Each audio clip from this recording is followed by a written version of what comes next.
시간 그 정도 되겠네. 네, 이렇게 그러니까 시간을 요거 지나간 시간 참조하시면 됩니다.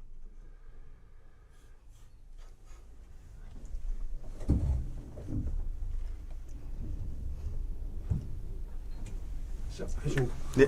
우리가 인사말 때는 저리 보고 온다. 네. 어디를 보고? 그 앞에 보시면 됩니다. 시작하시면 돼요. 안녕하십니까. 더불어민주당 광양시장 예비후보자 토론회 진행을 맡은 박주식입니다. 제8회 전국 동시지방선거가 얼마 남지 않았는데요.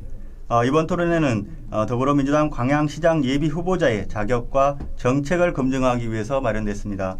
모쪼록 이 시간을 통해서 후보자의 면면을 잘 살펴보시고 지역의 변화와 발전을 이끌어갈 적임자가 누군지 함께 고민해 주시기 바랍니다.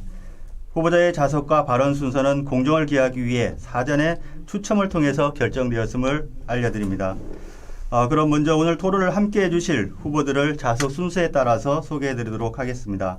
먼저 이용재 예비후보입니다. 예, 반갑습니다. 다음은 문양호 예비후보입니다. 네, 문영입니다. 다음은 김재무 예비후보입니다. 반갑습니다. 예, 오늘 토론은 주도권을 가진 후보자가 다른 후보자들에게 질문하는 주도권 토론과 광양지역 현안에 대한 공통 의제를 논하는 공통 질문으로 진행이 됩니다. 토론회의 발언 시간은 엄격히 제한이 되는데요. 시간은 발언이 시작될 때부터 측정되고 초과하면 마이크가 꺼집니다. 각 토론이 시작되기 전 규칙과 발언 시간을 고지해드리니 참고하시기 바랍니다. 먼저 각 후보자의 출마의 변이라고 할 수 있는 기조연설을 듣도록 하겠습니다. 발언 시간은 각 1분으로 이용재 예비부터 발언해 주시기 바랍니다. 이용재 예비후보 발언 부탁드리겠습니다. 존경하고 사랑하는 광양시민 여러분, 안녕하십니까? 민주당 광양시장 예비후보 이용재입니다. 코로나19로 많이 힘드시죠? 잘 극복하고 계시는 시민 여러분께 존경과 감사의 말씀을 올립니다. 저는 지역민들의 열렬한 지지로 삼선의 도의원과 그리고 도의회 의장을 역임했습니다. 이러한 경험을 바탕으로 광양의 발전과 광양 시민의 행복을 위해서 저의 모든 노력, 혼신임을 다하겠습니다. 저 이용재 믿어주십시오. 열심히 하겠습니다. 감사합니다. 감사합니다. 다음은 문양호 예비후보의 기조연설이 있겠습니다. 존경하는 광양 시민 여러분, 문양호입니다. 저는 KTX 광양역 운영을 민주당 대선 공약으로 제안하였고 이재명 후보가 핵심 공약으로 채택해서 저 문양호의 추진력과 능력을 민주당이 인정해 주었습니다. 또한 전국에서 처음으로 3개월에 걸쳐 광양시민 욕구조사를 실시해 그 결과를 공개하였고 그것을 토대로 공약집도 발간하였습니다. 시민들과 함께 문화경제융합도시 광양 대전환의 시대를 만들겠습니다. 감사합니다. 예, 마지막으로 김재무 예비후보 순서입니다. 예, 사랑하는 광양 시민 여러분, 안녕하십니까? 더불어민주당 광양시장 예비후보 김재무입니다. 요즘 코로나로 얼마나 힘드십니까? 많은 시민들께서 고생하고 계십니다. 우리 모두 힘을 합쳐 이겨내야 할 것 같습니다. 시민 여러분, 저는 지난 오랜 시간 준비해 왔습니다. 광양시의 발전을 위해 15만 시민의 행복을 위해 최선의 노력을 다했습니다. 저는 광양지역 곳곳을 다니며 시민들과 소통해 왔습니다. 누구보다도 우리 지역을 잘 알기 때문에 가장 잘할 수 있는 후보라고 자부합니다. 민주당과 저 김재무에게 기회를 주십시오. 감사합니다. 네, 감사합니다. 세 분의 기조연설을 들었습니다. 이어서 후보 간 자유 토론으로 상대방을 검증하는 주도권 토론이 있겠습니다. 첫 번째 주도권 토론의 주제는 지역 경제입니다. 주도권을 가진 후보가 다른 두 후보에게 자유롭게 질문을 던져 토론을 이끄는 방식입니다. 주도권을 진 토론자가 총 7분 동안 토론을 이끌 수 있는데요. 주도권을 가진 토론자는 두 후보 모두에게 질문을 해야 하고 1회 발언 시간은 1분 이내로 제한이 됩니다. 그리고 상대 후보자의 답변 시간은 최소한 30초를 보장해 주셔야 합니다. 그럼 지역 경제를 논하는 첫 번째 주도권 토론, 먼저 문양호 예비 후보에게 주도권을 드리겠습니다. 시작해 주시죠. 네. 이용재 후보께 먼저 질문하겠습니다. 이 후보 공약 내용 중에 금호동 광영의 지역경제 활성화를 위해서 주택단지를 이전하겠다고 하셨습니다. 2021년 말 기준으로 인구 1만 1000명, 5천여 세대에 이르고 있는 금호동 주택단지를 이전하겠다고 하셨는데 공적 자본과 민간 자본의 실행 방법에 대한 설명이 없습니다. 또한 이 후보의 계획대로 이주가 이루어질 경우 제철 단지 내 어린이집 3곳, 유치원 1곳, 초등학교 2곳, 중고등학교 하나씩 확보는 어떻게 할 것이며 이주 후 주택에 대한 사후 활용 대책은 무엇인지 답변해 주시기 바랍니다. 예, 문영호 의원님께서 금호동 주택 이전에 대해서 질문해 주셨습니다. 금호동은 35년이 지났습니다. 주택 건설한 지가. 아파트를 비롯해서 주택들이 35년이 지났는데요. 이제는 이제 그가 산업단지입니다. 재건축이 안 됩니다. 이전에 대책을 세워야 될 시기가 됐습니다. 지금부터 준비해도 7년에서 10년은 저는 걸린다고 봅니다.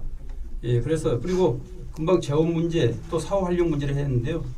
먼저 사후 활용부터 말씀드리면 거기는 산업단지로서 첨단 산업, 소재 산업 이런 부분을 유치하면 앞으로 일자리 창출이 많이 될 걸로 봅니다. 그리고 또 재원 문제는 거기가 그 규모 주택단지 한 180만 평 그리고 주변 지역이 한 40만 평 된다고 합니다. 그래서 그 부분을 그 시가로 따지면 1조가 넘는 돈입니다. 그래서 재원은 충분히 된다고 생각합니다. 그리고 그런 학교 문제는 이제 밖으로 나오면 국가 지원을 받을 수가 있습니다. 그런 부분들을. 그래서 문제가 없다고 생각합니다. 답변이 되는지 모르겠습니다. 어쨌든 학군은 기존 시설이 많이 돼 있는데 결국 학군에 대한 문제도 있고요. 지금 위치가 금호동 강령동 2대 1치인데 지금 현재 중마동과 강령대도 지금 신규 아파트가 건축 중이고 계획 심의가 지금 많은 걸로 되어 있습니다. 그래서 미 부장이 좀 걱정된다는 말씀드리고요. 저는 주택단지 이전보다는 주거환경 개선과 정주권 기반 조성을 시가 주도하고 지원하면서 교통 불편을 해소하고 공공의료 인프라 확대 등 생활 중심의 편익 제공이 더욱더 시급하다고 생각이 됩니다. 다음 우리 김재부 후보님께 질문하겠습니다. 김 후보님 발표하신 공약들을 살펴보니까 매우 이제 포괄적인 내용이 많으신데요. 실천 공약이 하나 있는 게 유일하게 광양읍권에 10만 평 아열대 식물원을 만들겠다고 하셨습니다. 그래서 국내 아열대 식물원의 대표적인 시설로는 제주도 여미지 식물원들을 줄 수 있는데 이곳이 지금 현재 망선적인 그 적자로 인해서 어려움을 겪고 있고 운영 주체도 여러 번 바뀌고 있는 실정입니다. 특히 이제 가온 등 실내 환경을 인공적으로 조절하기 위해서 이렇게 되면 탄소 제로 시대에 환경이 오히려 역행하는 것이 아닌가 이런 비판도 있습니다. 김 후보께서 대표 공약으로 수립하신 배경과 추진 방법에 대해서 간단히 설명해 주시기 바랍니다. 제가 공약 중에 아열대 식물원을 공약으로 냈습니다. 이게 지금 이 후보께 문 후보께서 말씀하신 점료는 지금 제주도에 있는 아열대 식물원을 비교해서 말씀하시는데 제주도에 있는 아열대 식물원의 규모와 우리 광양서 제가 하겠다는 규모는 전혀 다릅니다. 제주도 아열대 식물원 같은 경우는 그동안 사업주가 몇 번 바뀌었습니다. 그 사업주가 그 업이 아열대 식물원이 관광업으로서의 규모도 적지만 관광업 손님이 없어서 문을 닫은 게 아니고 사업주가 바뀌는 과정에서 여러 가지 부도라든지 다른 문제가 있어서 문을 닫은 걸로 알고 있고요. 전 이 아열대 식물원이 우리 광양의 읍권을 바꿔놓을 거라고 저는 믿어 의심치 않습니다. 그리고 이 아열대 식물원을 통해서 우리가 지금 광양에 관광 인프라가 없다고 하지 않습니까? 그래서 순천 여수 광양, 우리 광양의 아열대 식물원, 순천의 정원박람회, 여수의 엑스포, 소위 말하는 삼각주를 이루는 관광 명소로 개발할 수 있습니다. 또한 이게 광양의 아열대 식물원이 생김으로 해서 광양 읍권의 경제는 많이 달라질 걸로 보입니다. 다음 또 질문이 있으시니까요. 네. 지금 우리 김 후보께서가 탄소 중립 선도 도시 그 핵심 공약 내용회가 있습니다. 그래서 리100에 대한 설명과 금호동, 태인동에 대한 대책이 어떤 것이 있으신지 좀 짧게 말씀을 해주시고요. 예, 탄소 중립은 제가 이미 공약으로도 했고 또 지난번 이명박 대통령 죄송합니다. 이재명 대통령 후보께서도 우리 광양을 대상으로 5개 공약을 제시한 바 있습니다. 이 중에 탄소와 수소, 이건 대한민국의 메이커, 소위 말하는 광양에다가 탄소와 수소를 개발하는 그런 거점으로 만들겠다 그런 공약이 있었습니다. 이렇듯이 우리 광양에는 탄소 중립이 굉장히 중요합니다. 우리 광양이 전국에서 가장 탄소 배출이 가장 많은 도시 중에 하나이기도 합니다. 네, 그렇기 때문에 알겠습니다. 이 탄소를 통해서 새로운 산업을, 새로운 먹거리를 만들어낼 수도 있습니다. 네, 감사합니다. 저는 이제 리100과 태인동에 대한 대책이었는데, 네, 감사합니다.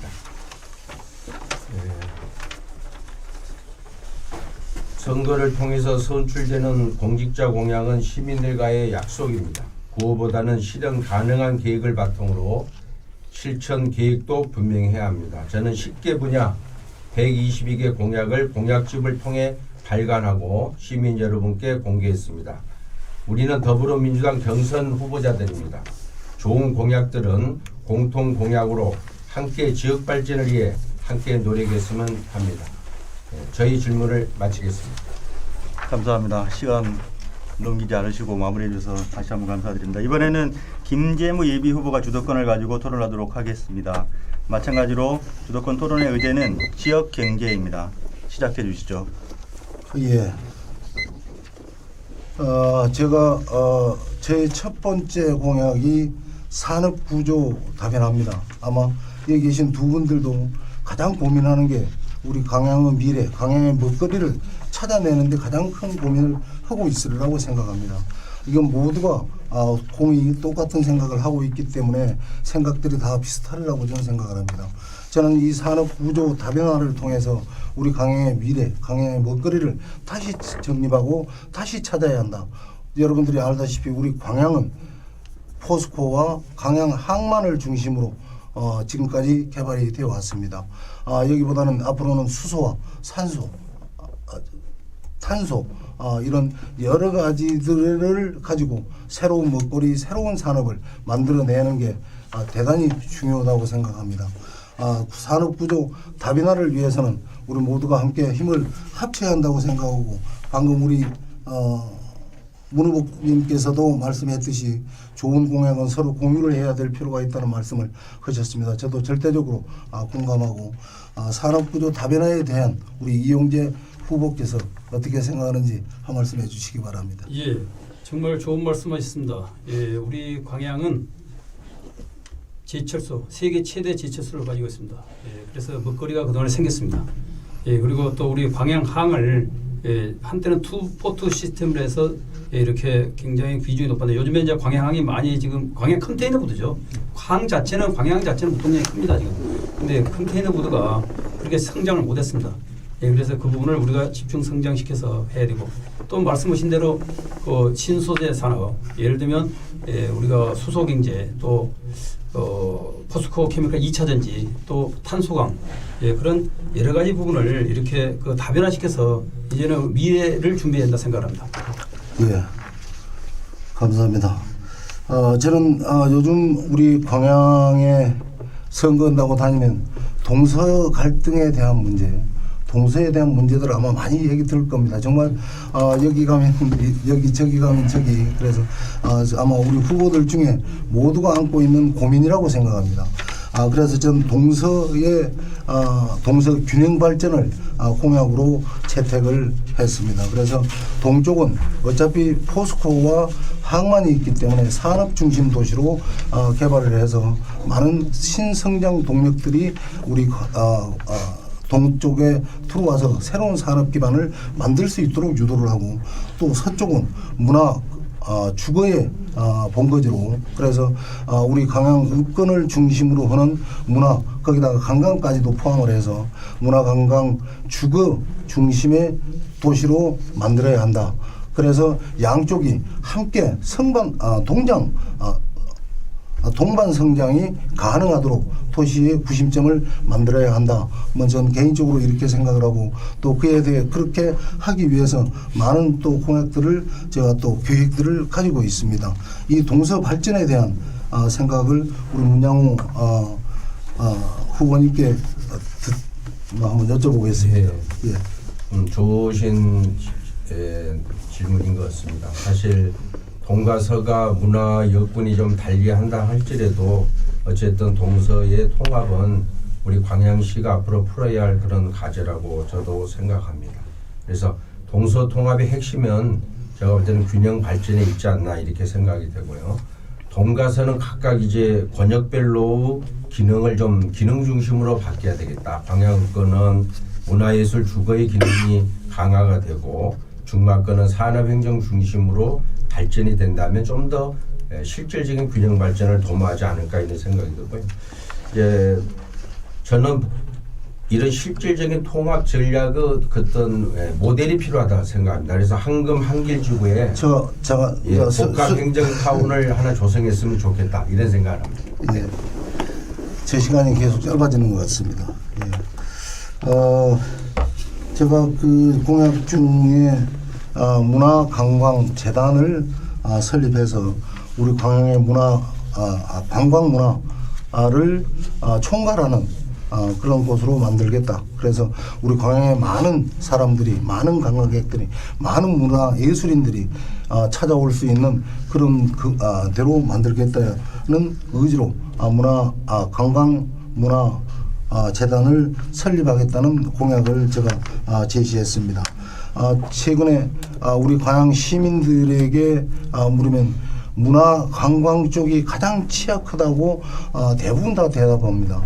그런데 우리 광양은 지금까지 이 문화 관광에 대해서 우리 시민들의 욕구에 대해서 대답하지 못했던 것 같습니다. 저는 그래서 이 문화 관광 재단을 설립해서 여기서 모든 관광과 문화 예술을 발전시키고 활성화하는데 최선을 다할 수 있도록 해볼 생각입니다. 지금 현재의 이런 문화관광 재단처럼 모든 걸 관이 주도하고 공무원들이 컨트롤하는 시스템보다는 재단이 직접 인재들을 채용해서 그 인재들이 우리 광양에 질문으로 좀 이어가 주시면 좋겠습니다. 광양에 문화 예술이 발전될 수 있도록 컨트롤 역할을 하는 그런 시스템으로 바꾸겠습니다. 우리 이용재 후보님께서 혹시 이 관광 문화 재단에 대한 혹시 뭐 소견이 있으시면? 예, 잘 알겠습니다. 사실은 그 관광문화재단이 각 지자체들이 많이 이제 만드는 겁니다. 이게 우리 도의 관광문화재단도 뭐 설립이 됐지 않습니까?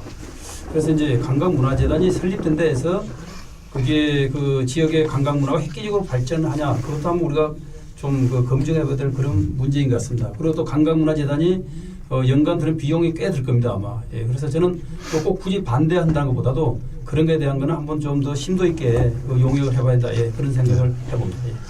예, 관광문화재단을 방금 설명하면서 좀 관이 주도하는 관광재단이 아닌 실질적으로 관광문화재단이 실질적인 업무를 해나가는 그런 진취적이고 좀 적극적인 재단으로 만들겠다는 게 저 본인의 생각이라는 걸 말씀드리겠습니다. 예, 정확하게 시간 지켜주셨습니다. 열띤 토론 이어가 주셨는데요. 주도권 토론 마지막 순서는 이용재 예비 후보입니다. 시작해 주시죠. 예, 김재무 후보님께 묻겠습니다. 예, 저는 그 광양 경제를 위해서 미래 신성장 동력을 확보해서 제2의 광양경제부흥을 일으켜야 한다고 생각을 합니다. 근데 우리 아까 우리 김재무 후보께서 그 공약을 보면 문화관광산업을 신성장 동력으로 육성하겠다고 하는데 저는 오히려 지금 철강산업과 연계해서 그런 어떤 탄소 어떤 그 강의단지 수소산업 또 2차 전지 산업 이런 부분을 오히려 육성시키는 게 광양 경제에 더 도움이 되지 않을까 그런 생각을 하는데 그 말씀에서 한번 설명해 주시기 바랍니다. 예, 물론입니다. 물론 제2차 산업 포스코를 중심으로는 여러 가지 산업들을 통해서 새로운 신성장 동력도 있을 것이고 또 관광, 문화 분야도 우리가 이 수치로 이야기하기는 어렵겠지만 관광을 발전시킴으로 해서 또 개발함으로 해서 거기에 직업도 생길 것이고 산업도 또 관광 회사가 생긴다든지 아니면 관광 뭐 지금 우리가 대부분 다 아웃바운드 밖으로 데리고 나가는 것만 했지만 앞으로는 우리 광양 안에 있는 관광 회사들 인바운드 사람을 데리고 들어오는 짧게 해주십시오. 예, 데리고 들어오는 그런 관광 여러 가지 그런 어떤 다양한 어떤 그걸 통해서 얼마든지 부가가치를 일으킬 수 있고 자리도 또 직업도 만들어낼 수 있다고 저는 생각합니다. 예, 제가 말씀드린 건 뭐냐면 이제 저희 1번으로 어떤 걸 주냐 그 말인데 그 신성장 동력을 육성하겠다 그러니까 그거는 신성장 동력 하나 먼저 이게 우선순위로 두겠다는 의미로 들려서 제가 그 말씀을 드린 거고요. 좀 포괄적으로 알아들으시기 바랍니다. 답변 안 해주셔도 됩니다. 그리고 아까 이제 그 칠성지구의 그 식물원 말씀 안 했습니까? 저는 이제 칠성지구 어느 지역을 이야기하는지 칠성지구에 10만 평이라는 땅이 지금 제가 알기로는 없어서 어느 쪽을 이야기하는지 제가 한번 궁금해서 물어봅니다. 예, 제가 파악하기로는 구체적으로 거기다가 지금 칠성 지역에다 계획은 하고 있습니다만 이건 또 여러 가지 타협을 협의를 하는 과정에서 바뀔 수는 있습니다. 그런데 지금 부영이 매입을 한 부지가 전체가 약 한 27만 평 정도 되는 것. 22만 평입니다. 22만 평 정도 되는 걸로 제가 알고 있습니다. 그래서 지금 현재 아파트를 짓고 있는 지역이 약 한 7만 평 정도를 지금 소비하고 있고 그 나머지 이쪽은 약 15만 평, 10만 평이 넘는 땅이 지금 부지가 남아 있습니다. 그래서 거기다가 아열대 식물원을 만들면 이건 또 아열대 식물원은 여러 가지 간양읍과 밀접한 관계에 가까운 거리에다가 두는 게 맞다고 저는 생각을 하고 거기는 그 칠성리가 아니거든요. 목성입니다. 목성 죄송합니다. 목성이고 아니 자 그렇게 해주고요. 또 지금 그 한 3천억에서 5천억 규모로 민간 자본 유치다 그랬는데요. 혹시 그 민간 참여하는 민간 업체 한번 접촉해봤습니까? 구체적으로 접촉을 해본 적은 없습니다. 그러나 3자를 통해서 의사타진은 해본 적은 있습니다. 그러나 거기 부영 아파트를 지금 짓고 있는 그 부지는 여러분들께서도 잘 아시겠지만 그 부지 거기다가 부영 아파트를 짓기 위해서 관양시가 TF팀까지 꾸려서 그 땅을 매입해서 부영에다가 넘겼습니다. 그래서 그 넘기자 말자 그 땅이 굉장히 지가도 상승이 되고 지금 현재 지가로 보면 엄청난 부가가치를 누렸습니다. 부영이. 그래서 전 부영이 그런 우리 광양의 특혜를 받았고 또 그런 나름대로의 수혜를 받은 업체이기 때문에 부영과 협의를 통해서 충분히 가능하다고 저는 생각을 합니다. 예, 그게 주거지기 때문에 식물을 만들기는 저는 어렵다고 보거든요. 예, 그래서 이제 거기까지만 제가 질문했어요. 김재무 후보님 감사합니다. 예, 그리고 문영호 후보님께 묻겠습니다. 그 후보님께서는 광양 그 지역경제 활성화 제2의 경제 부흥을 이끌 그런 신성장 동력을 어떤 걸로 생각하고 계신지 한번 답변해 주시기 바랍니다. 광양시는 이제 광양 제철소가 있지만 이제 철강 산업은 일단 성장에 큰 그 증가폭이 좀 낮다고 생각이 됩니다. 그래서 앞으로는 2차 전지 배터리 산업의 클러스터가 저는 앞으로 우리 광양시의 신동력 산업으로 육성이 돼야 된다는 생각하고요. 이제 두 번째로는 앞으로 이제 남중남해권의 그 데이터 센터 또 수소 산업에 대한 육성 또 나아가서는 이제 스마트 항만 이렇게 해서 우리 시가 3박자의 스마트 항만 그다음에 2차 전지 배터리 세 번째는 수소산업 육성 이렇게 해서 세 가지 축이 우리 시를 앞으로 견인을 해야 되지 않을까 이렇게 생각합니다. 예, 감사합니다. 예, 그리고 제가 이제 1인당 코로나 100만 원 지급 있지 않습니까? 네네. 저는 정말 저도 지금만 할 수 있다면 대찬성입니다. 근데 네. 재원에 대한 문제가 좀 있더라고요, 이게. 그래서 그 우리가 15만 명에게 100만 원씩 지급한다면 1,500억이 필요합니다. 네네. 그에 대한 재원에 대한 대책이 있는지 네네. 말씀해 주시죠. 지금 우리 시의 지금 1년 재정 지원으로 보면 약 1조 한 3천억에서 4천억 정도 됩니다. 그래서 지금 당장 우리 이후께서 말씀하신 대로 1,500억을 일시에 맞추기는 어떻게 될지는 그것은 좀 검토를 해봐야 됩니다. 그러나 제가 이걸 제안한 취지는 어쨌든 3년 동안 우리 시민들이 코로나 때문에 그 힘든 것을 좀 더 삶에 도움을 해드리고 또 마중물로서 용기를 드리고자 하는 겁니다. 그래서 재원은 교량이라든지 도로라든지 건설 쪽에 불효불급한 것을 제외해서 재원을 준비해서 우리 의회와 함께 상의해서 그것은 준비를 하도록 하겠습니다. 예, 잘 알겠습니다. 그런데 코로나 극복지원금으로 30만 원씩에 450억을 지난번에 지급했는데요. 네.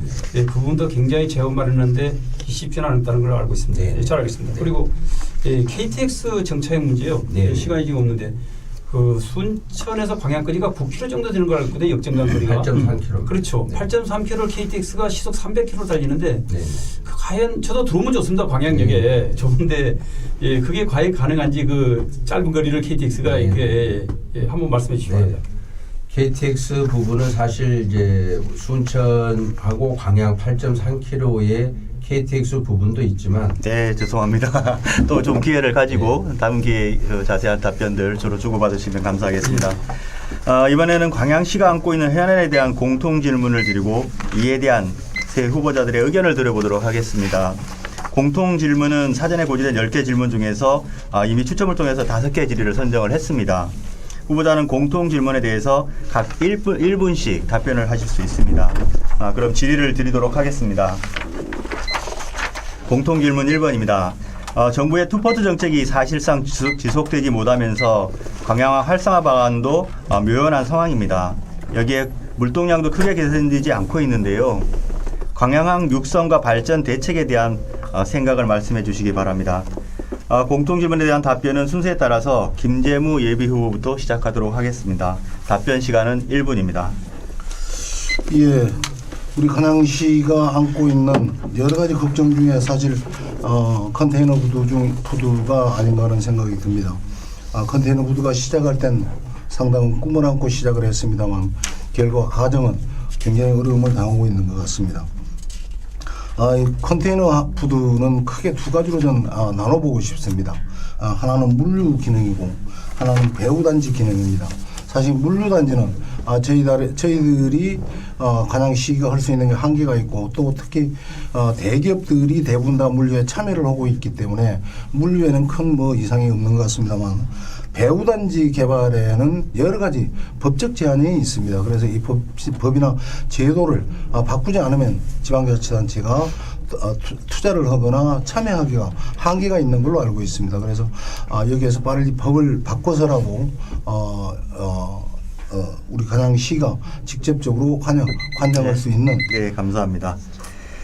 다음은 이용재 예비후보입니다. 답변 시간은 역시 1분입니다. 예, 광양항 그러면 저희들이 사실은 컨테이너 부들을 되게 이야기하고 있습니다. 근데 광양항 전체 물동량은 굉장히 증가하고 있고 부산항에 필적을 정도로 지금 규모가 커졌습니다. 그래서 광양항은 앞으로 산업 중핵 항만으로 이렇게 발전해야 된다고 생각을 합니다. 쉽게 해서 배후부지에서 또 물동량 창출할 수 있는 그런 여러 가지 제조업도 유치가 돼야 되고 그러지 않습니까? 항상 다른 지역에서 오는 걸로는 한계가 있거든요. 그렇게 발전해야 된다 생각하고요. 또 우리 그 컨테이너부도 이제 스마트 항만으로 스마트 배도 그 예산을 확보했지 않습니까? 한 6,900, 7천억 정도 되는 예산을 확보했습니다. 그래서 앞으로 그쪽으로 발전해야 된다고 생각을 합니다. 경쟁력을 갖춰야 한다고 생각을 합니다. 네, 감사합니다. 다음은 문야호 예비후보는 답변해 주시기 바랍니다. 네, 광양항 활성화는 크게 보면 이제 저는 두 가지로 생각하는데요. 첫 번째는 이제 신규 물동량을 늘리고 24열 크레인을 좀 증설해야 되겠다. 두 번째는 이제 항만 배후단지 기능을 좀 더 활성화해야 되겠다는 생각이 됩니다. 그래서 광양을 중심으로 한 지역의 특화 산업들을 활성화시키고 그다음에 냉동 냉장의 클러스터를 조성을 하고 앞으로는 그런 니셔링 기업의 유치에 우리가 좀 신경을 많이 써서 기업들을 물동량을 늘려야 되겠다 이런 생각이 되고요. 지금 항만 배후단지 활성화의 키포인트는 저는 풀필먼트 창고를 앞으로 많이 도입을 해서 실질적인 고용 인력을 좀 높여야 되겠다 이렇게 생각이 됩니다. 자, 장기적으로는 이제 광양은 스마트 항만으로서 수소 기반 항만으로서 육성을 해서 여타 항만과는 차별화 전략을 저는 수립해야 된다고 생각합니다. 감사합니다. 예, 이어서 두 번째 공통 질문 드리고 답변 받도록 하겠습니다. 광양시 사회조사 분석에 의하면 광양 지역의 교통수단 만족도가 순천 지역보다 낮게 나타나고 있습니다. 이에 대한 원인은 무엇이라고 생각하며 시민들의 교통 만족도를 높이기 위해서 어떤 대책이 필요하다고 보십니까? 이번에는 이용자 예비부터 답변해 주시기 바랍니다. 예, 그 현재 광양시에는 이제 100원 택시도 있고 청소년들한테는 학생들한테는 100원 또 버스도 있습니다. 예, 그런데 전체 교통 만족도는 낮게 나왔다고 합니다. 예, 그 부분이 저는 이렇게 생각합니다. 예, 지금 그 광양시에 이제 버스가 이렇게 그 배차가 되는데 굉장히 광양시가 이렇게 좀 집중이 안 돼 있고 떨어져 있습니다. 이렇게 흩어져 있습니다. 그러다 보니까 연계성이 떨어집니다. 많이. 근데 버스를 갖다 많이 하다 보니까 지금 버스가 광양시의 그 재정 지원을 받고 있지 않습니까? 그래서 또 그런다고 마냥 그 이렇게 지원해 줄 수도 없어요. 계속 정차를. 예, 그러다 보니까 저는 그 부분에 있어서 그 버스를 갖다 간선으로 이렇게 주로 돌리고 전부 다. 그러면 자주 다니까 아닙니까 간선에. 그리고 이렇게 산골짜기나 이런 데는 100원 택시를 자꾸 활용하면 어찌냐. 예, 그런 생각을 해봅니다. 예, 그렇게 해서 또 순천 여수와 이렇게 연계해서 그런 교통망도 예, 잘 갖추는 것도 교통불편 해소하는 그런 방법이지 않나 그런 생각을 해봅니다. 예, 감사합니다. 이어서 문양호 예비 후보 답변 듣도록 하겠습니다. 네, 저는 지난해 시민들의 그 교통불편에 대한 VOC를 청취하고 그에 대해서 저는 많은 시장에 반영해서 개선의 성과를 이루어낸 적이 있습니다. 그래서 시민들이 가장 불편해하는 것은 대중교통의 불편 해소가 저는 선결 문제라고 생각이 됩니다. 그래서 교통 이용 약자를 위해서 저상버스 구입을 좀 더 확대해야 되고요. 또 시내버스 경영 개선을 위해서 전기버스 구입도 확대해 나가야 된다 이렇게 생각이 됩니다. 그 다음에 시내버스 간의 노선 간의 그 비어있는 공백을 간선을 저는 마을버스나 이런 것을 통해서 좀 더 촘촘하게 대중교통망을 형성해야만이 시민들의 불편이 해소되지 않을까 생각이 되고요. 그 다음에 택시 호출 수수료 재정 지원하고 AI를 기반으로 한 공유행 택시 응답형 버스 체계가 저는 해소 대책이 된다고 생각이 됩니다. 네, 감사합니다. 마지막으로 김재무 예비 후보 답변 듣도록 하겠습니다. 예, 저도 개인적으로 생각할 때 마을 버스를 좀 활성화해서 거점 버스 형태 운영 형태로 갔으면 좋겠다는 생각이고요. 그리고 일단은 우리가 지금 100원 버스를 지금 실시하고 있습니다만 100원 택시까지도 함께 지금 운영을 하고 있습니다. 그래서 100원 택시를 대폭적으로 활성화해서 오지는 아주 택시로 운영을 움직일 수 있도록 100원 택시를 활성화하고 전 시민들에게 100원 택시를 이용을 하게 한다면은 그나마 우리 시민들이 조금 만족하지 않을까 하는 생각이 듭니다. 다 하셨습니까? 네. 예, 감사합니다. 예, 교통 만족도를 높이기 위한 세 후보의 의견을 드려봤습니다. 다음은 세 번째 공통 질문 드리도록 하겠습니다. 최근 한려대학조가 폐교되면서 광양 지역의 대학은 사실상 광양보건대학조가 유일합니다. 하지만 광양보건대학조 역시 정성화 노력에도 불구하고 뚜렷한 돌파구를 찾지 못하고 있습니다. 광양보건대학조 정성화 문제 어떻게 해결하는 게 좋겠습니까? 이번에는 문양호 예비 후보부터 답변을 부탁드리겠습니다. 네, 최근에 한려대학교가 폐교되면서 그 부지도 지금 매각이 된 걸로 알고 있습니다. 참으로 우리 시 입장에서는 안타까운 일이라고 생각이 됩니다. 광양보건대 존립과 관련해서는 현재 우리 시에서 백운장금을 통해서 일부 확대 지원하고 있지만 이제 근본적인 대책으로는 굉장히 미흡한 실정입니다. 그래서 이미 우리 서동용 국회의원님께서 지방대학 및 지역균형인재 육성에 관한 법률의 개정을 통해서 지금 열심히 적극적으로 이제 추진을 하고 계십니다. 그래서 이 서동영 국회의원님께서 어떤 물꼬를 크게 저는 잡아줄 거라 이렇게 기대를 하고요. 저 역시 그동안에 광양보건대 팽의회 의장으로서 정상을 위해서 많이 애는 썼습니다. 그러나 노력은 했지만 지금 현재 지금 답보 상태에 있어서 광양 발전을 이룰 수 있도록 우리 광양시 감사합니다. 네네. 다음은 김재무 예비후보 답변 듣도록 하겠습니다. 예, 그 보건대학은 살려야 됩니다. 전국의 시 단위가 대학이 없는 도시로 전락하게 되어 있습니다. 시민들의 협조와 여러 사람들의 협조만 있으면 충분히 살릴 수 있다고 저는 개인적으로 생각하고요. 보건대학이 재정이익이 한계대학에 이미 된 지가 오래됐습니다. 제가 알기로는 최근에 이 재정에 대한 재정 부담을 하고 보건대학을 인수하겠다는 사람들이 좀 나타난 걸로 알고 있습니다. 그래서 보건대학은 빠른 시일 안에 다시 살아날 수 있도록 시가 적극적인 어떤 지원 체계에 적극적으로 지원을 해야 된다고 생각을 합니다.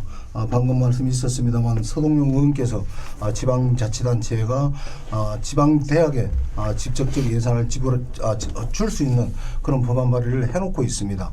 그래서 이 법안이 통과가 된 네, 감사합니다.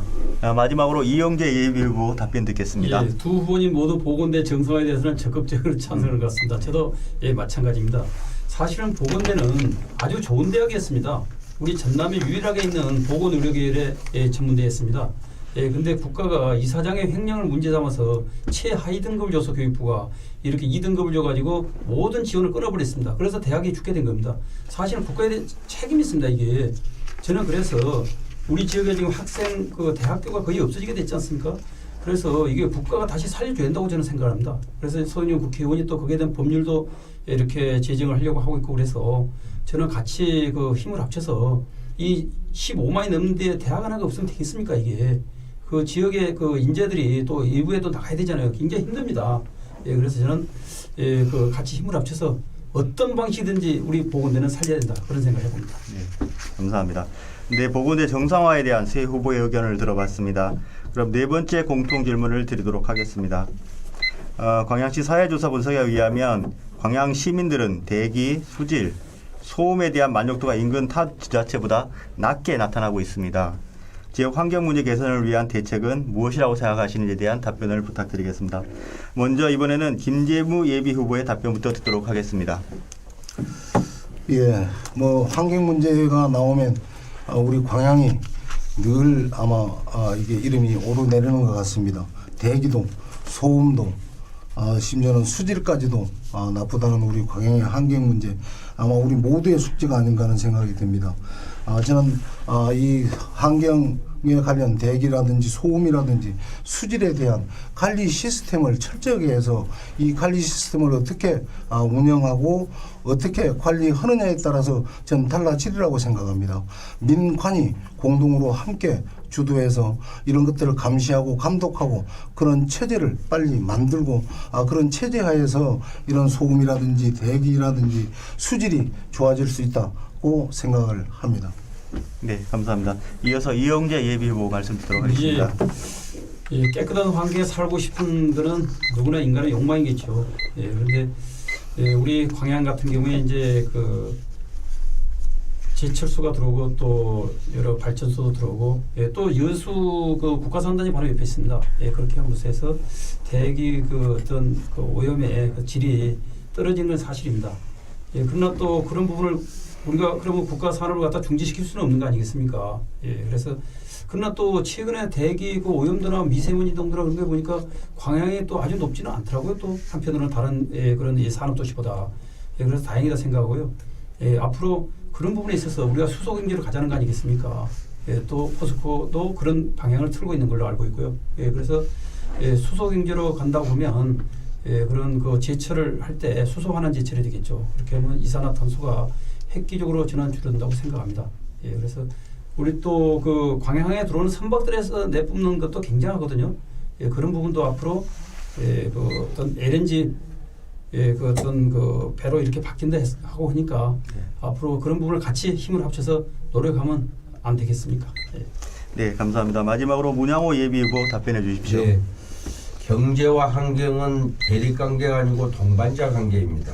그래서 저는 민주당 그 선대위 때 탄소중립혁신정책위원회 이제 전국위원장으로 활동 경험을 살려서 우리 광양시가 탄소제로 시범도시로 선정되는데 앞장을 서겠다는 말씀을 드리고요. 지금 광양제주에서 운행되는 그 대행차를 이제 수소차로 전환을 하게 되면 미세먼지가 연간 약 2,750톤, 온실가스도 연간 30만 톤이 감축이 됩니다. 그래서 수소의 산업이 앞으로 육성이 돼야 된다는 생각이 되고요. 다음에는 이제 안전한 식수 공급을 위해서 면 단위별로 하수관거 시설을 확충해서 오염물질이 하천 유입이 철저히 방지토록 하겠습니다. 또한 환경오염시설 통합환경관리제도도 잘 정착이 되도록 그렇게 노력을 하겠다는 말씀을 드리겠습니다. 네, 감사합니다. 산업도시인 광양은 어찌됐든 환경 문제에서 자유로울 수 없는 도시인 것 같습니다. 세 분께서도 앞으로도 계속 여기에 대한 환경 문제에 대한 관심 놓지 마시고 계속 가져가 주시기를 부탁드리겠습니다. 마지막 공통질문 드리겠습니다. 광양시 현 시장이 비리 혐의로 수사를 받고 있습니다. 자칫 행정에 대한 불신으로 이어지지 않을까 우려가 되고 있는데요. 광양시장으로 당선이 된다면 광양시정의 혁신과 공직자의 청렴도를 높이기 위해서 무엇을 하시겠습니까? 질문입니다. 이번 질문은 순서에 따라서 이용재 예비 후보부터 답변해 주시겠습니다. 예, 그러한 일이 있다는 것이 안타깝습니다. 예, 그리고 저는 그 도의회 의장 재직 시 도의회 청렴도가 4등급에서 제가 할 때 2등급으로 올랐습니다. 예, 결국은 지도자들이 잘 이렇게 하면 청렴도는 높아진다고 생각을 합니다. 예, 그런 부분에 있어서 제가 만약에 시장이 된다 그러면 공직자들이 청렴히 일할 수 있도록 또 권한도 임하지만 또 책임도 지게끔 그렇게 하도록 하겠습니다. 그리고 청렴도가 내부 청렴도, 외부 청렴도 이거 평가해가지고 플러스해서 청렴도가 나오거든요. 예, 그래서 그 내부 청렴도 그런 부분에서 철저히 제가 그렇게 점검을 하고 또 이후에 여러 가지 그런 뭐 일들이 많지 않습니까? 시에서 발주하는 거든지 여러 가지 많습니다. 그런 부분에 있어서 제가 잘 이렇게 관리를 해서 광양시 그러면 정말 청렴도가 전국 최상의 청렴도가 될 수 있도록 그렇게 하도록 하겠습니다. 네, 감사합니다. 다음은 문양호 예비 후보 답변해 주시기 바랍니다. 네. 참으로 안타깝고 반복되어서는 안 될 일이라고 생각이 되고요. 제가 광양시민 그 설문조사 결과 통계치를 보면 공직자의 제1덕목이 도덕성입니다. 약 47% 정도로 시민들이 평가를 해주셨는데요. 그래서 광양시정의 핵심은 어찌 보면 공정과 상식이다 이렇게 생각이 되고요. 저에게 이제 기회가 주어진다면 공정과 상식의 공직 사회를 만들기 위해서 저는 승진 공무원 그 시장 브리핑 제도를 도입을 하겠습니다. 그래서 승진 공무원에 대해서 시민들에게 브리핑을 하겠다. 그래서 공직자가 솔선수범하고 시민이 믿을 수 있도록 혁신하겠다는 내용이고요. 또 광양시 의회와 매월 공식회의를 통해서 서로 의회와 집행부가 협력해서 새로운 광양, 시민이 행복한 광양을 만드는데 최선의 노력을 다 하도록 하겠습니다. 네, 감사합니다. 마지막으로 김재무 예비 후보 말씀해 주십시오. 예. 전 시장부터 청렴한 공직자상을 정립을 해야 한다고 저는 생각을 합니다. 그래서 제가 시장이 된다면 책임과 권한에 대한 부분을 분명히 하겠습니다. 그리고 부패 방지 기본 계획을 수립해서 공무원들이 부정 내지는 윗사람이 부당한 일을 시켰을 때 그 말을 따르지 않아도 처벌받거나 소외당하지 않도록 제도적 시스템을 만들겠습니다. 그러다 청렴상을 구현하고 우리 공무원들이 정말 자부심 갖고 대한민국 또 광양시 공무원이라는 자부심을 갖고 근무할 수 있는 여건 분위기를 꼭 만들어 내겠습니다. 고맙습니다. 네, 감사합니다. 공통 질문을 통해서 광양시가 안고 있는 다양한 현안에 대한 각 후보들의 생각을 들어봤습니다. 이제 토론에도 3분의 1을 넘어선 것 같습니다. 조금 더 힘내주시기 바라고요. 이번에는 두 번째 주도권 토론 이어가도록 하겠습니다. 두 번째 주도권 토론의 주제는 청년 정책입니다. 앞서 진행했었던 바와 같이 주도권 토론은 주도권을 가진 후보가 다른 두 후보에게 자유롭게 질문을 던져서 토론을 이끄는 방식으로 진행이 됩니다. 주도권을 진 토론자가 총 7분 동안 토론을 이끌어 가겠고요. 주도권을 가진 토론자는 두 후보 모두에게 질문을 해야 하고 1회 발언 시간은 1분 이내로 제한이 됩니다. 그리고 상대 후보자의 답변 시간은 최소한 30초를 보장해 주시기 바랍니다. 청년 정책을 논하는 두 번째 주도권 토론, 먼저 문양호 예비 후보에게 주도권을 드리겠습니다. 시작해 주시죠. 네, 저는 지난해 많은 시민들의 참여로 그 광양 시민 설문조사를 실시했습니다. 그래서 청년 공약을 발표했었는데요. 설문조사 결과 청년 인턴제 확대를 해야 된다는 의견이 22%로 가장 높은 응답이 나왔습니다. 다음이 예비 창업 교육은 20%, 예비 창업자 지원은 18% 통계치가 나와 있습니다.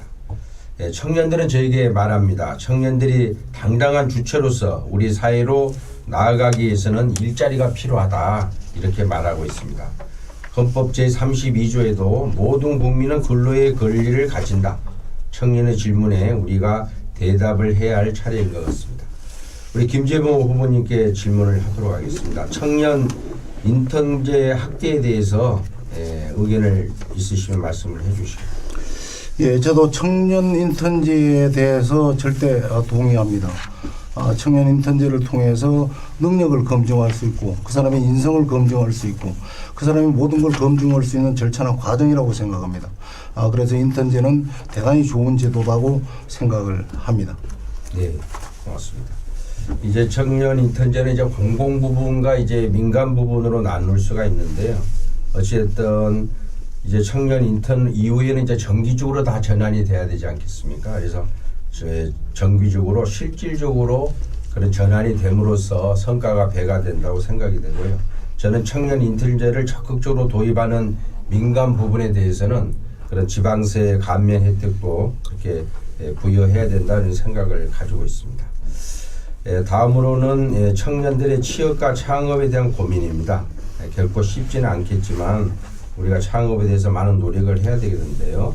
우리 이용재 후보님께 질문하겠습니다. 지역 청년들의 창업과 취업 이렇게 청년들에게 구체적인 계획이 있으면 말씀을 해주시기 바랍니다. 예, 그 청년들의 그 정말 그 중요한 게 취업입니다. 일자리입니다. 결국은 창업 취업이 다 일자리인데요. 예, 우리 지역의 산업이 그래도 이렇게 발전했는데도 청년들을 막상 물어보면 취업이 쉽지가 않습니다. 또 일자리 있는데 급여 수준이 낮다 이런 이야기를 많이 합니다.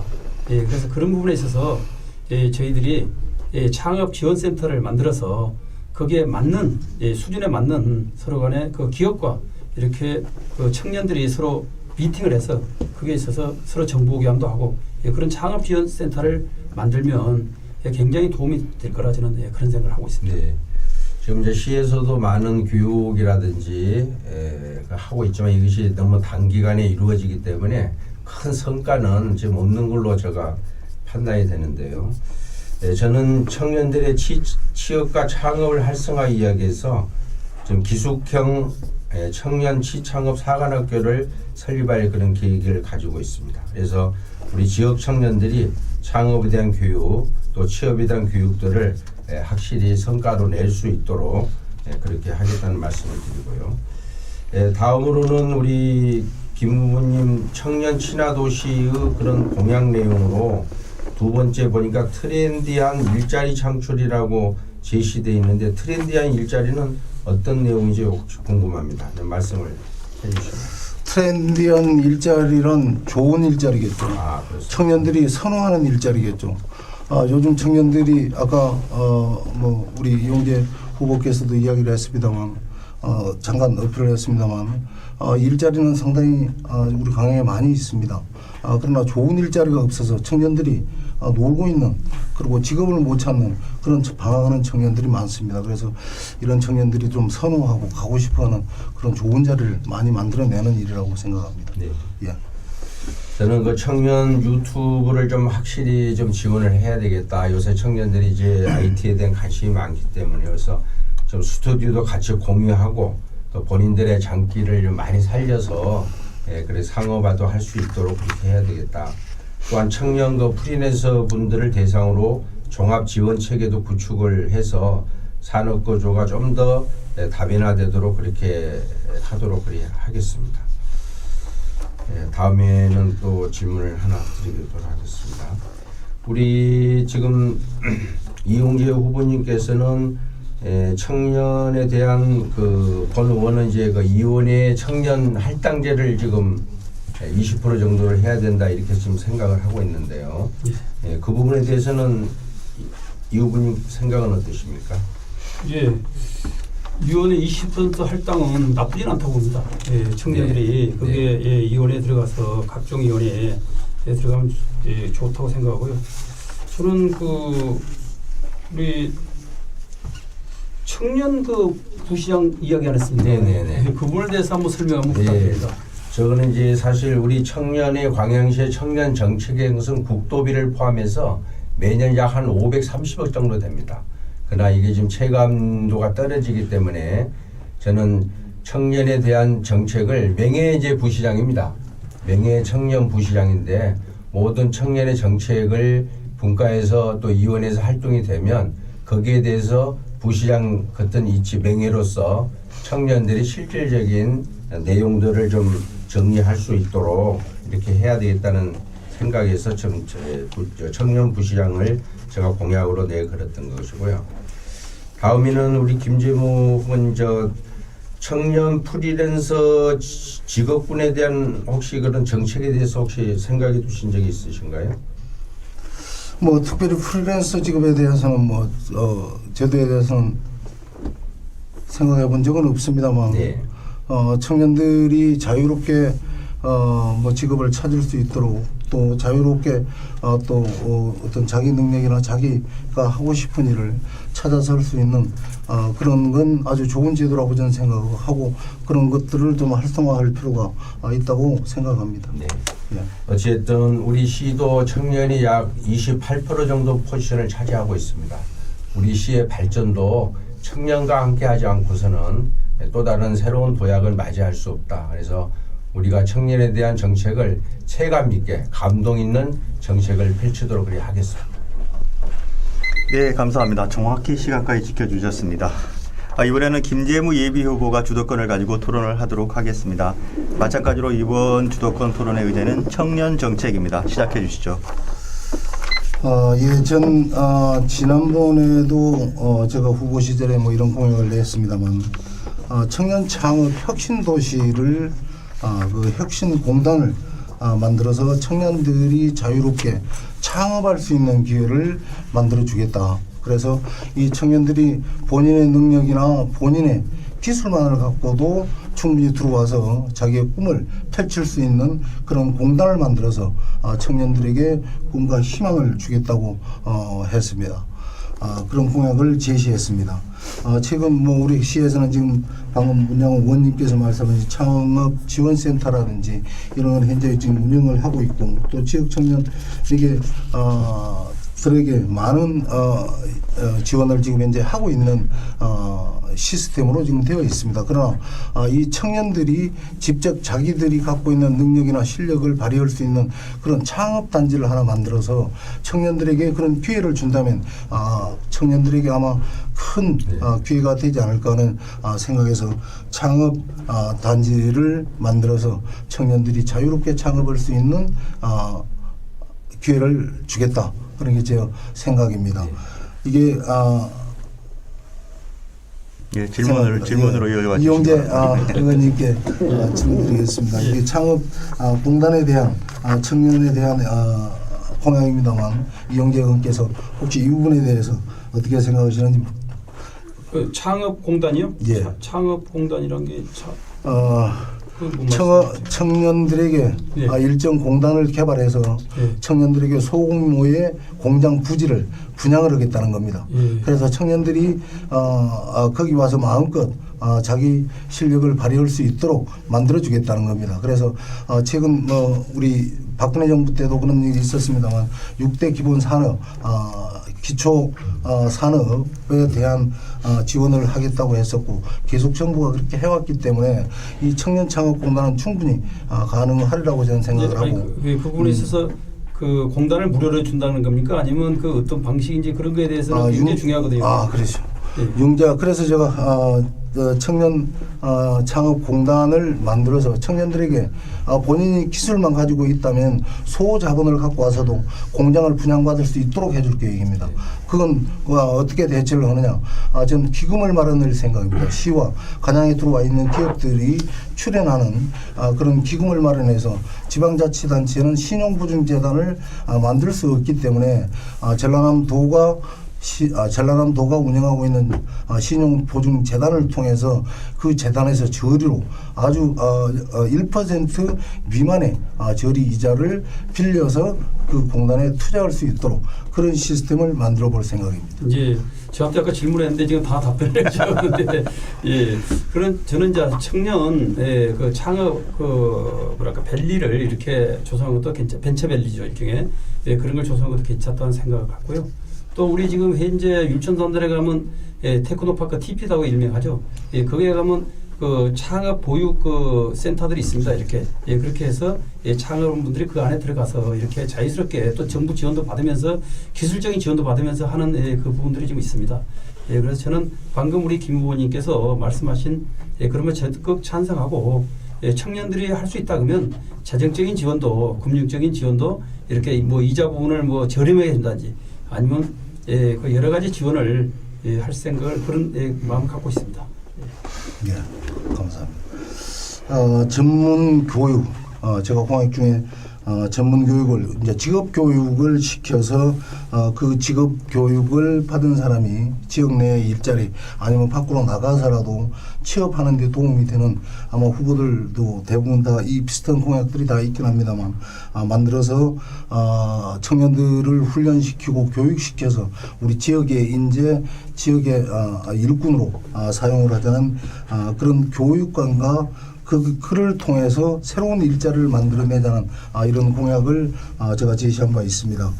저는 지금 진월에 있는 HRD 센터라는 걸 운영해봤고 또 그 센터에서 배출된 많은 인력들이 지금 광양 내지는 전국에 산재해 있습니다. 그래서 앞으로도 이런 교육 기관을 만들어서 우리 광양의 인재 육성에 최선을 다해볼 생각입니다. 우리 문양호 후보께서 혹시 이런 전문 교육을 시켜서 인재를 양성하는 부분에 어떤 생각을 갖고 계시는지 듣고 싶습니다. 네. 저희 이제 광양은 이제 경제도시고 산업도시이기 때문에 좀 전에 김재모 의원님께서 말씀하셨던 이런 전문교육 또 심화교육은 굉장히 저는 필요하다고 봅니다. 우리 지역에는 이제 하이테크고가 있고 항만 물류고를 통해서 기술 기능들이 나오고요. 좀 산업 전선에 계신 분들도 기초교육, 또 프렌트 훈련원에서는 이제 심화교육까지 좀 시에서 협조를 해서 훈련원도 좀 운영이 되고 있고, 또 김 후보가 말씀하셨던 HRD 센터도 지금 운영이 되고 있고, 잘 지금 거기서 기능자들이 나오고 있습니다. 현재 지금 2차 전지에 관련된 맞춤형 기능 인력들도 지금 충분히 우리 시에서 또 센터에서 지금 운영이 되고 있습니다. 그래서 저는 지금 이제 용접이라든지 그 2차 전지 분야를 좀 넘어서 IT 분야도 좀 앞으로 좀 교육이 확대됐으면 좋겠다. 네, 시간 좀 아껴야겠습니다. 제가 공약 중에 청년 신혼부부 임대주택 지원이라는 공약을 세웠습니다. 두 후보님들께서도 잘 아시겠지만 지금 청년들이 결혼도 포기하고 뭐 이런 사태가 지금 벌어지고 있고 또 특히 청년들이 집이 없어서 방황하는 또 집이 없어서 결혼하기를 거부하는 이런 청년들이 계속 생겨난다고 합니다. 그래서 저는 청년주택도 중요하지만 청년이 결혼을 하는 청년들에게 주택을 임대주택을 보급하는 이런 일에도 저희가 지금 한번 해보려고 합니다. 저희 관양 시안에 비어있는 아파트가 일부 있고 또 아파트들이 많이 비어있기 때문에 이런 아파트들을 리모델링을 통해서 신혼부부들에게 아주 저리로 아니면 그 이자를 임대료를 시가 부담을 하든지 해서 저리로 살 수 있도록 또 주거에 대한 걱정을 네, 하지 감사합니다. 않도록 하겠습니다. 예, 주도권 토론 마지막 순서는 이용재 예비 후보입니다. 마찬가지로 시간은 7분입니다. 시작해 주시죠. 예, 저는 그 청년들이 살고 싶어하는 도시, 우리 광양의 청년들 비중이 굉장히 높지 않습니까? 결국은 청년들이 살고 싶어하는 도시를 만들어야만이 인구 증가도 이뤄낼 수 있고 미래가 있다고 저는 생각을 합니다. 그래서 청년들 그러면 우리가 세대별로 또 틀립니다. 20대 청년들 생각 틀리고 30대 틀리고 40대 틀립니다 이게. 예, 그래서 20대는 학교 다니는 학생들은 또 그에 대한 여러 가지 고민이 있고 취업도 문제가 닥치고, 예, 또 30대에 가면 결혼이라는 게 닥칩니다. 예, 40대에 가면 또 학생들 이제 자녀들 또 교육이 문제 닥치더라고 이게. 그래서 청년의 어떤 그런 단계별로 이게 틀립니다 이게. 그래서 저는 그 20대 부분은 취업 교육이든지 학교 교육도 마찬가지로 그런 부분에 있어서 저희들이 잘 이렇게 대책을 세워야 되고 정책을 세워야 되고요. 또 30대에서는 이제 우리가 뭐 취업 활성화나 결혼이든지 주거 이런 문제에 대해서 이렇게 맞춤형을 정책을 만들어 내야 한다고 생각을 합니다. 그리고 40대에 있어서는 이제 아이들 교육 문제죠 이제. 그런 부분이 굉장히 중요해집니다. 그래서 이 부분을 이렇게 패키지해서 우리가 이제 호프투게더도 이야기를 하는데 이렇게 해서 그래서 청년 자립지원 정책을 패키지화해서 이렇게 시행을 한다 그러면 우리 광양이 굉장히 청년들이 살기 좋은 그런 도시가 될 거라고 저는 생각합니다. 그래서 그렇게 하면서 제가 김재무 후보한테 제가 묻겠습니다. 청년 친화도시로 만들어 가겠다고 하는데 우리 김 후보가 생각하는 청년 친화도시는 어떤 부분이고 또 기준이나 요건이 있으면 몇 가지만 소개해 주시기 바랍니다.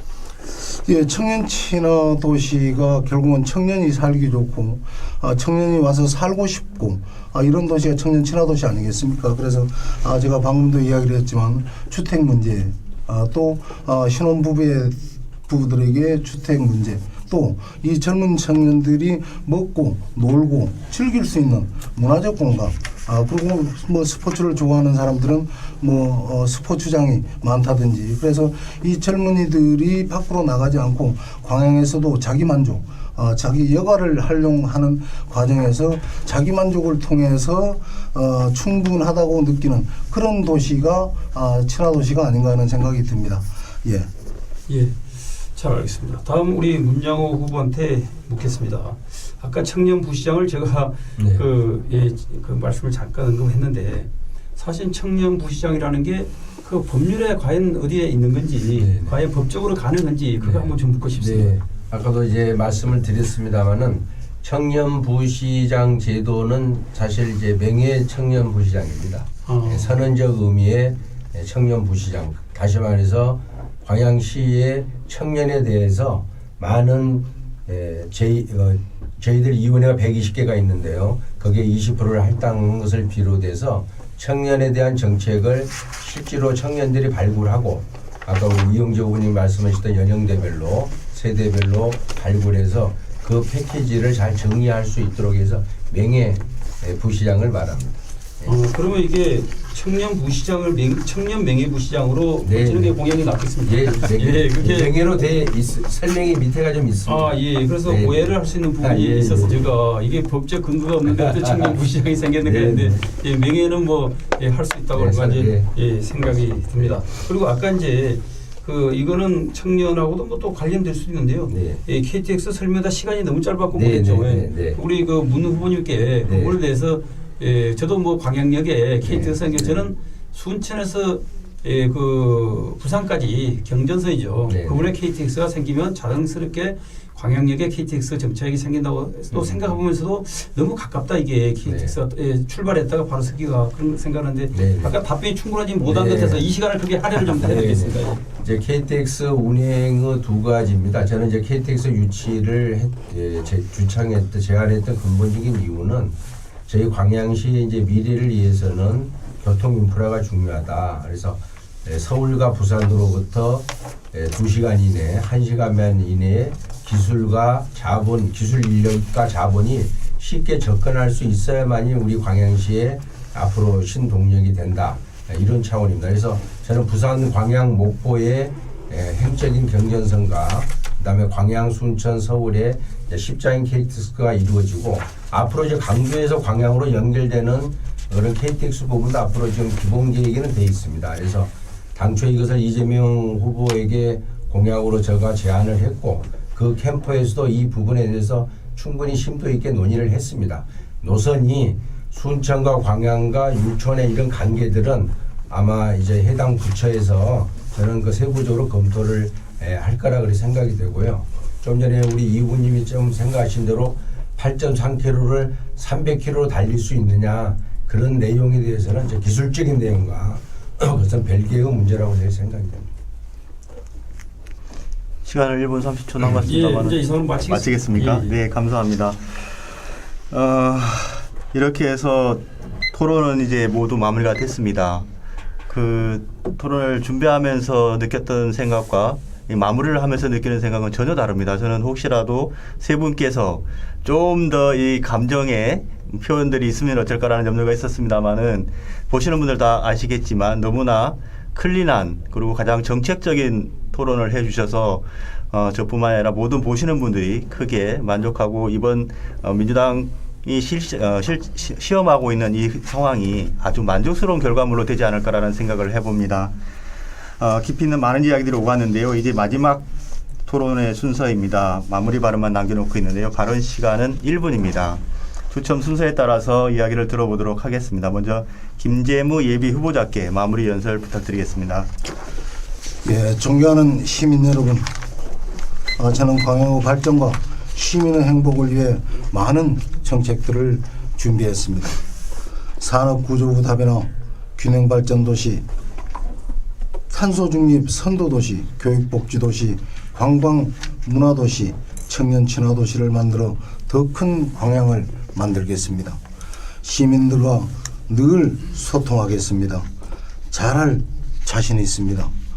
제가 당선이 되면 더불어민주당 서동용 국회의원님과 힘을 합쳐 잘 사는 광양, 시민이 행복한 광양을 만들어 나가겠습니다. 저에게 기회를 주십시오. 뼈를 깎는 각오로 혁신하겠습니다. 시민과 시를 위해 일하겠습니다. 감사합니다. 네, 감사합니다. 이어서 이용재 예비 후보 마무리 발언 부탁드리겠습니다. 예, 바쁘신 중에도 국민TV를 시청해 주신 시청자 여러분께 진심으로 감사의 말씀을 드립니다. 저 이용재는 오로지 시민만을 믿고 시민의 행복을 위해 혼신의 힘을 다하겠습니다. 지금까지 걸어온 길을 보면 그 사람이 앞으로 갈 길이 보인다고 했습니다. 저 이용재 광양시 발전을 위해서 혼신의 힘을 다해왔습니다. 믿어주십시오. 앞으로 더욱더 노력해서 광양시를 위해서 오로지 시민의 행복만을 위해서 뚜벅뚜벅 걸어가겠습니다. 감사합니다. 감사합니다. 마지막으로 문양호 예비 후보 마무리 발언 부탁드리겠습니다. 네.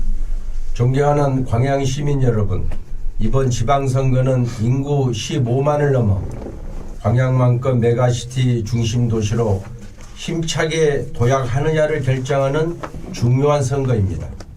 저 문양호는 민주당이 인정한 KTX 광양역 운행을 통하여 광양시의 도약을 이끌어낼 자신이 있습니다. 문화경제 융합도시의 문을 문양호가 열겠습니다. 이제는 광양시도 민주당 시장이 되어야 합니다. 본선에서 이길 후보, 청렴한 후보, 일 잘하는 문양호를 선택해 주십시오. 민주당 당원 동지와 반드시 해내겠습니다. 감사합니다. 네, 감사합니다.